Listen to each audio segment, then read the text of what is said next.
അബിൻ വർക്കിയിലേക്ക്. അബിൻ വർക്കി, മുഖ്യമന്ത്രി മാധ്യമങ്ങളെ കണ്ട് വിശദമായി സംസാരിച്ചു. തൊട്ടു പിന്നാലെ പ്രതിപക്ഷ നേതാവ് വരുന്നു. പ്രതിപക്ഷ നേതാവ് പറഞ്ഞത് സർക്കാർ സംഘപരിവാർ ഒത്തുതീർപ്പ് എന്നാണ്.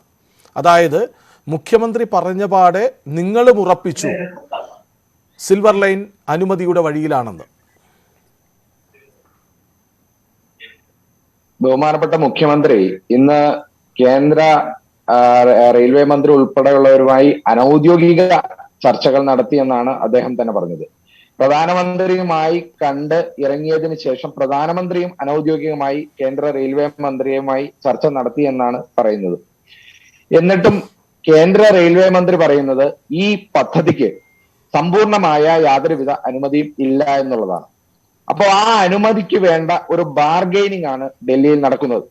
അത് ഇവിടുത്തെ എക്സിക്യൂട്ടീവിന്റെ തലവൻ ഈ പ്രൊജക്ടിന്റെ 10% കമ്മീഷൻ അടിച്ചു മാറ്റുന്നുണ്ടെങ്കിൽ ആ കമ്മീഷന്റെ എത്ര വിഹിതം വേണം കേന്ദ്ര സർക്കാരിന് കൊടുക്കേണ്ടത് എന്നുള്ള തലത്തിലുള്ള ചർച്ച മാത്രമാണ് അവിടെ നടക്കുന്നത്.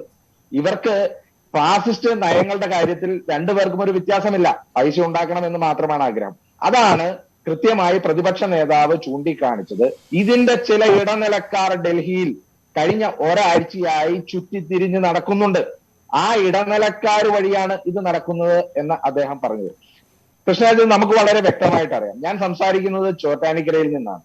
ഇവിടെ കഴിഞ്ഞ ദിവസങ്ങളിലായി വളരെ അഗ്രസീവായി സമരം നടക്കുന്ന ഒരിടമാണ് ചോറ്റാനിക്കര. ഈ ചോറ്റാനിക്കരയിൽ ഇന്ന് മണിയുടെ ഭാഗത്ത് കല്ലിടാൻ വന്നിട്ടുണ്ടായിരുന്നു പോലീസും അതുപോലെ തന്നെ സർവേർ ഉൾപ്പെടെയുള്ള ആളുകൾ. അവിടെ ജനങ്ങൾ അതിശക്തമായ പ്രതിഷേധമാണ് തീർത്തത്.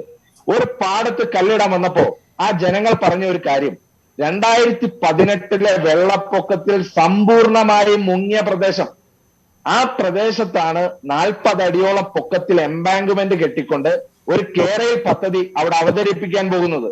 അവിടെയുള്ള തോടുകളിലൂടെ പോലും മഴവെള്ളം ഒഴുകി പോകാൻ പറ്റാത്ത സാഹചര്യത്തിൽ ഇത്രയും വലിയ ഒരു എംബാങ്ക്മെന്റ് കെട്ടിയാൽ എന്താണ് ഞങ്ങളുടെ നാടിന്റെ സുരക്ഷിതത്വം? ഇന്ന് പിറവത്ത് സർവേയർ കല്ലിടാൻ ചേർന്നപ്പോ ഏറ്റവും മുൻപന്തിയിൽ നിന്ന് ആ സർവേയറെ തടഞ്ഞ വ്യക്തിയുടെ പാർട്ടിയുടെ പേര് CPI എന്നാണ്.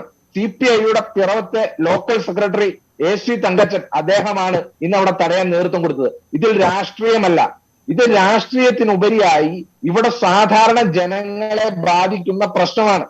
ഇപ്പൊ ബഫർ സോണുമായി ബന്ധപ്പെട്ട് പറഞ്ഞല്ലോ, ഇന്ന് മുഖ്യമന്ത്രി മാധ്യമ പ്രവർത്തകർ ചോദിച്ചു ബഫർ സോണിൽ കിടക്കുന്നവർക്ക് നഷ്ടപരിഹാരം ലഭിക്കുമോ? അദ്ദേഹം പറഞ്ഞ ഉത്തരം, നമ്മൾ റോഡിന് വേണ്ടി സ്ഥലം ഏറ്റെടുക്കുമ്പോൾ ബഫർ സോണുകളുണ്ട്, ആ ബഫർ സോൺ വിട്ടിട്ടാണ് നമുക്ക് കെട്ടിടം പണിയാൻ പറ്റുള്ളൂ.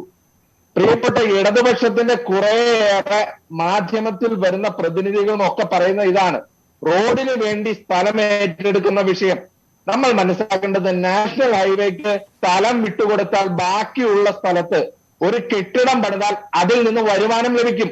ഈ കേരളിന് സ്ഥലം വിട്ടുകൊടുത്ത് ആ ബഫർ സോണിൽ വിട്ടുകഴിഞ്ഞ് ഒരു കെട്ടിടം പണിതാലും അതിൽ നിന്ന് എങ്ങനെ വരുമാനം ലഭിക്കുമെന്നാണ് മുഖ്യമന്ത്രി പറയുന്നത്. ഇത് സമ്പൂർണമായി നമുക്ക് ദിസ് ഇസ് എ എക്കോളജിക്കൽ, എൻവയോൺമെന്റൽ, എക്കണോമിക്കൽ ഡിസാസ്റ്റർ ആണ് എന്നുള്ള കാര്യത്തിൽ യാതൊരു സംശയവും വേണ്ട.